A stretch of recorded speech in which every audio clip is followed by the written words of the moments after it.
సామాన్యుడికి బంగారం అందని ద్రాక్షలా మారిపోతోంది. గతంలో ఎన్నడూ లేని విధంగా బులియన్ మార్కెట్లో ధరలు సరికొత్త రికార్డును సృష్టించాయి. హైదరాబాద్లో తులం బంగారం 1,40,000 మార్కును దాటగా వెండి కూడా అదే బాటలో పయనిస్తోంది. అసలు ఈ పెరుగుదలకు కారణాలేంటి? మార్కెట్ నిపుణులు ఏమంటున్నారు?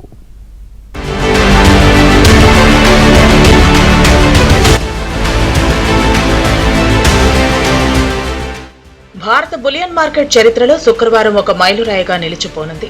ట్రేడింగ్ ప్రారంభమైన కొద్దిసేపటికే బంగారం ధరలు ఆకాశమే హద్దుగా దూసుకుపోయాయి. హైదరాబాద్ మార్కెట్లో 24 క్యారెట్ల 10 గ్రాముల బంగారం ధర 1,40,000కు చేరి రికార్డు సృష్టించింది. 22 క్యారెట్ల 10 గ్రాముల బంగారం ధర 1,28,000 దాటింది.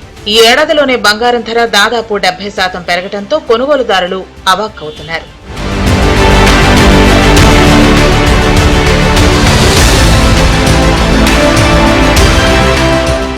కేవలం బంగారం మాత్రమే కాదు, వెండి కూడా తన పాత రికార్డులను చెరిపేస్తూ కిలో ధర 2,40,000 వద్ద ఆల్ టైమ్ గరిష్టాన్ని తాకింది.